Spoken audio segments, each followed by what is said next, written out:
This episode of Brains on Games is all about an escape room game with the Star Wars theme. Welcome to Brains on Games. I'm Dr. Brian McDonald, and this episode we're going to be talking about an escape room game.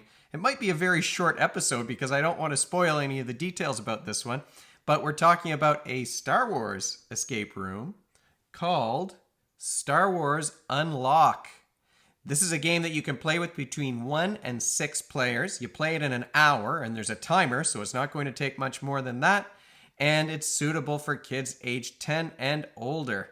Let's talk about Star Wars Unlock. Now, this was the first time I've played an escape room game. I've been to escape rooms before, and if you're not familiar with them, they're an activity that you sign up for where you're sort of locked in a room, and there are clues that will allow you to possibly unlock boxes or find objects that will help you to escape from that room. Usually they have some sort of a special theme, and the theme of this game, like I said, is Star Wars. The Mandalorian's back on TV, so what better time to talk about it? And the weather's getting cold, so what better time to wear a sweater? Okay, without giving anything away, what goes into a game of Star Wars Unlock? You're going to start with a mission of some kind. The first time you play, you'll start with the tutorial mission, but then there are 3 other missions in the box, the first one being an escape from Echo Base on Hoth. There's a little bit of text on your mission card that will explain what it is that you're trying to do and set up the story a little bit, and then you flip that card over and that's your starting location. That location is going to have some numbers on it, which will be other cards that you're starting with at the beginning of the game.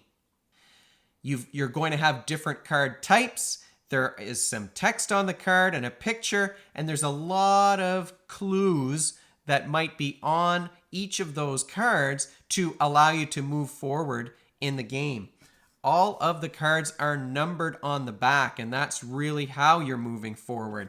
So your location will have some numbers. Those are the cards that you're choosing at the beginning. Once you've set out those initial cards, you're going to start looking for clues. But even before you start doing that, let's talk about the types of cards that you're going to be seeing in the game. Like I said, I'm not going to spoil anything. These are all cards from the tutorial missions, and I'm covering up the pictures and the text. You can see that there's a number here in the corner. That's the number the same number that's on the back of the card.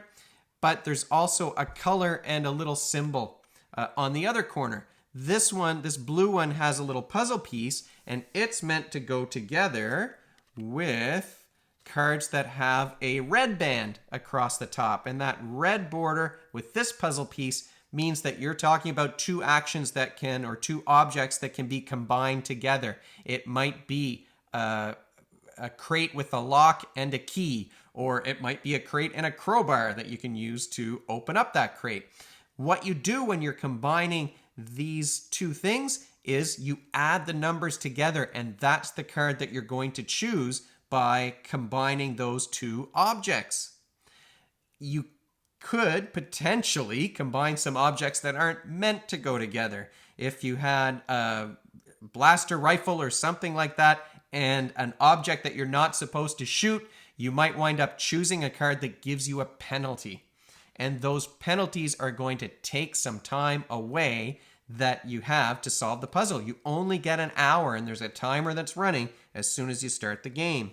Another kind of object that you might wind up with is a machine of some kind. So the green bars with this little symbol, those are machines. Now, what happens when you get one of these, this is really neat, is the game has an app associated with it for your phone or your tablet.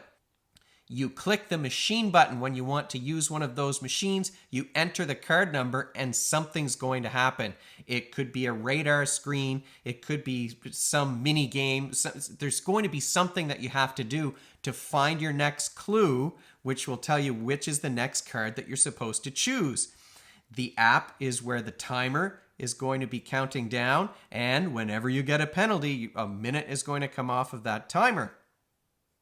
But the machines are really neat. Some of them have some AR components to it, so you can move them around and something will happen. Sometimes you have to say something into the microphone of your phone. It's It's so tricky and clever the way that they've set this up.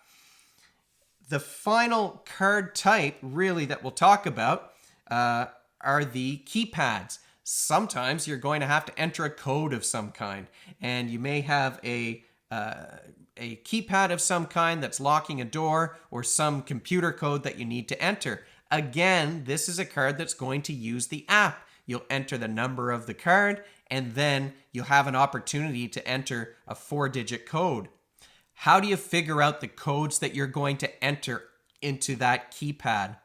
Well, sometimes it's the text that's on the card. Here you're starting to do some of that problem solving. You may be using verbal reasoning skills in order to puzzle out some kind of a riddle or a language-based clue that's on that card. And everyone's working together to solve these problems. So you're talking it out amongst yourselves. If you're playing with other people, if you're only doing it as a solitaire game, well, you'll be talking to yourself. There might be fewer arguments that way. You might be looking at the picture on the card and then using some visual cue. So that's going to involve flexible problem solving or fluid reasoning, which we've talked about lots of times before. It's about generating a solution to a problem that you haven't seen before, or using visual information in particular ways to allow you to figure out the solution to a problem. It might involve some pattern recognition or something like that, where you're figuring out, what am I going to enter into that keypad in order to get the number of the next card that I need to pull from the deck to move forward in the story. Those problem solving skills are definitely required when you're trying to unlock a keypad or even to use those machines. You've got to use your device in different ways. And you've got to figure out different ways that you can combine those cards that you have on the table in order to continue moving forward. Verbal reasoning, fluid reasoning, that flexible problem solving. It's logical problem solving, really. Everything you're doing here is all about that logical problem solving. Sometimes the clue is really about attention to detail, and you may need to look closely at the pictures. There might be some clue that's hidden.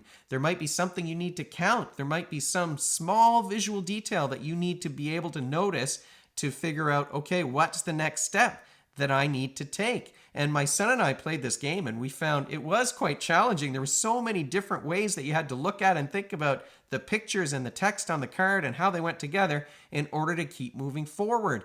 If you make a mistake, you'll draw a penalty card, and again, that's going to take a minute off your time.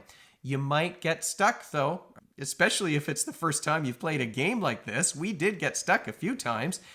There are hints in the app where you might press a hint button to get some extra information about a particular card. If you really get stuck and you have to cheat, there's a step-by-step guide to solving these problems. So you're never going to be completely stuck with nothing that you can do. There's always a way that you can keep moving along in the game. And if it does take you more than an hour because the discussion goes on for too long, or there's some clue that you can't quite figure out, that's okay. The timer will stop. You can still keep playing the game and enter the information in the app. You could start it all over again if you wanted to. If somebody needs to take a break, you can pause the timer and keep going forward. I think it's a really interesting way of getting a group of people around a table together to plug away at solving a problem. And that is Star Wars Unlock in a nutshell.